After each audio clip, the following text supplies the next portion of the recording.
Good morning everyone. मैं doctor Shashibala Tiwari, assistant professor, department of history, DAV PG college Siwan.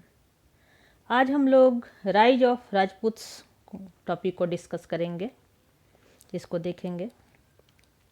हर्ष के बाद भारत की जो राजनीतिक एकता थी वो नष्ट हो गई और विकेंद्रीकरण की जो भावना थी वो प्रबल होने लगी। देश छोटे छोटे राज्यों में बट गया, या हम ये कह सकते हैं कि देश में छोटे छोटे राज्यों का उदय हुआ और इस विभिन्न राज्यों को एकता के सूत्र में बांधने वाली सत्ता का उस समय अभाव था। 7वीं शताब्दी से 12वीं शताब्दी तक के काल को हम लोग भारतीय इतिहास में राजपूत काल कहते हैं।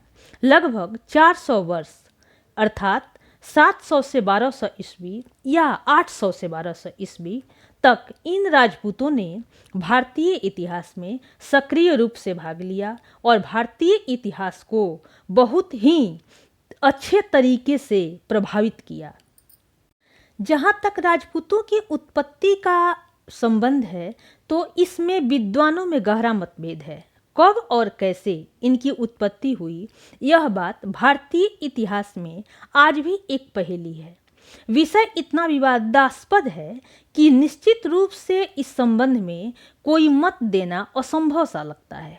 यह सच है कि इन लोगों ने विशाल साम्राज्य की स्थापना की जिसका आधार जो था वो सामंतवादी था और भारत को एकता के सूत्र में बांधने का प्रयास किया तथा तत्कालीन विदेशी आक्रमणकारियों का मुकाबला भी बड़ी वीरता के साथ इन्होंने किया। ऐसे राजपुत्र शब्द का उल्लेख संस्कृत भाषा में नहीं मिलता है, लेकिन राजपुत्र शब्द कहीं कहीं मिलता है। राजपूत लोग अपने आप को प्राचीन सूर्यवंशी तथा चंद्रवंशी क्षत्रियों के वंशज मानते हैं। रामायण, महाभारत, भागवत, कुछ तमिल ग्रंथ एवं नौ साहसांक चरित में अग्निवंश का उल्लेख मिलता है। फिर विद्वानों में इस पर भी मतभेद है। जैक्सन इन्हें अग्निवंशी गुर्जर मानते हैं। क्रूक के अनुसार शक, पहलव, कुषाण आदि जातियों से इनका संबंध जोड़ा जा सकता है।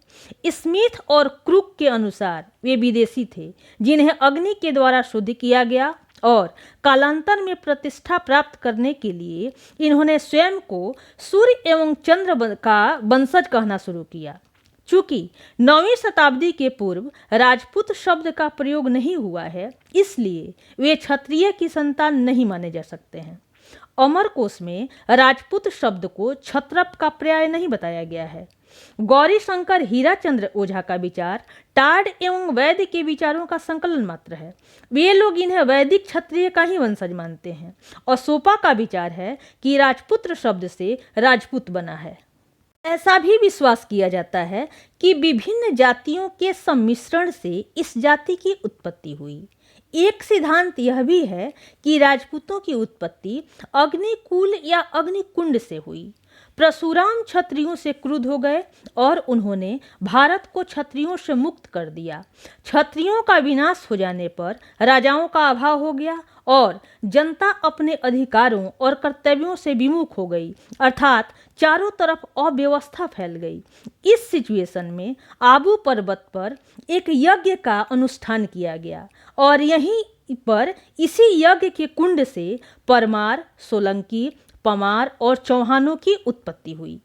क्योंकि इस यज्ञ का कोई ऐतिहासिक प्रमाण नहीं मिलता है, इसलिए इतिहासकार इसे भी संदिग्ध मानते हैं। ये जो कथन है अग्निकुंड का, इसका प्रचार 16वीं शताब्दी में चारणों और भाटों ने किया। प्रसिद्ध इतिहासकार कर्नल टॉड के अनुसार राजपूतों की उत्पत्ति मध्य एशिया की एक सीथियन जाति से हुई। उन्होंने राजपूतों का संबंध विभिन्न विदेशी जातियों से स्थापित किया है। इन्होंने ही बाद में चंद्रवंशी तथा सूर्यवंशी क्षत्रियों से अपना संबंध स्थापित किया। टॉड के अनुसार जो राजपूत अपना संबंध सूर्यवंश से स्थापित करते हैं तथा सूर्यवंश की उपासना करते हैं वे विदेशियों की संतान हैं, और जो राजपूत नाग की पूजा करते हैं वे भारत के मूल निवासियों के वंशज हैं। परंतु इस सिद्धांत को भी लोग न्याय संगत नहीं मानते हैं। राजपूतों के कुछ प्रचलित रीति रिवाज विदेशियों से मिलते हैं। कुछ लोगों का विश्वास है कि हूणों के आक्रमण के फलस्वरूप भारतीय वर्ण व्यवस्था में जो हेरफेर हुआ, उसी के फलस्वरूप राजपूतों की उत्पत्ति हुई। राजस्थान के विभिन्न क्षेत्रों में हूणों का संबंध तत्कालीन राजवंशों से था। ये हूण भी बाद में चलकर राजपूतों की श्रेणी में रखे गए। वे लोग पर्याप्त समय तक भारत में रहकर स्थानीय समाज में विलीन हो गए। सबसे मान्य मत यह है कि राजपूत प्राचीन क्षत्रियों के वंशज हैं। यद्यपि इनमें विदेशियों का भी मिश्रण है। बहुत सारे लोग जो शासक हुए वो क्षत्रियों की श्रेणी में आ गए और बाद में चलकर राजपूत कहलाने लगे, जैसे भर, गुहिलोत इत्यादि। जैसे भी हो, राजपूतों की उत्पत्ति हुई हो, यह निर्विवाद रूप से कहा जा सकता है कि उन्होंने भारतीय इतिहास में अपने लिए अत्यंत ही महत्वपूर्ण स्थान बनाया और भारतीय इतिहास को प्रभावित किया। राजपूतों की उत्पत्ति के संबंध में अभी तक कोई भी निर्विवाद मत स्थापित नहीं हो सका है। भोज के ग्वालियर अभिलेख और बाउक के जोधपुर अभिलेख से पता चलता है कि राजपूत लोग प्रसिद्धि के लिए अपना संबंध रामचंद्र के वंशज से जोड़ना चाहते हैं या जोड़ते हैं। राजरासों में राजपूतों के 36 कुलों का वर्णन है और ये लोग सूर्य, शशि और इंदु वंश से संबंध अपना बताते हैं। हमीर महाकाव्य में चौहानों को सूर्यपुत्र कहा गया है। शक कुषाण से भी राजपूतों की उत्पत्ति बताई गई है। राजपूत गुर्जर भी थे। वैद्य उस मत को नहीं मानते हैं और राजपूतों को आर्यों की संतान कहते हैं। राजशेखर ने गुर्जर प्रतिहार को रघुकुल तिलक कहा है। विद्वानों में इस प्रश्न को लेकर अब भी काफी मतभेद है और इस संबंध में दो जो मत होता है वो दो सर्वमान्य मत आज भी है। जैसे फर्स्ट, राजपूत विदेशी थे और दूसरा, राजपूत इसी देश के रहने वाले थे।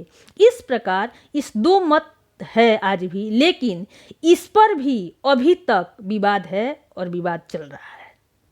जो भी हो, राजपूतों ने भारतीय इतिहास को काफ़ी प्रभावित किया और नेक्स्ट लेक्चर में हम लोग राजपूत काल की शासन व्यवस्था, आर्क आर्किटेक्चर, शासन व्यवस्था, समाज, संस्कृति का अध्ययन करेंगे। इसमें कोई कन्फ्यूजन हो तो तुम लोग हमसे पूछ सकते हो, इसको हम लोग डिस्कस कर सकते हैं। Okay, all the best.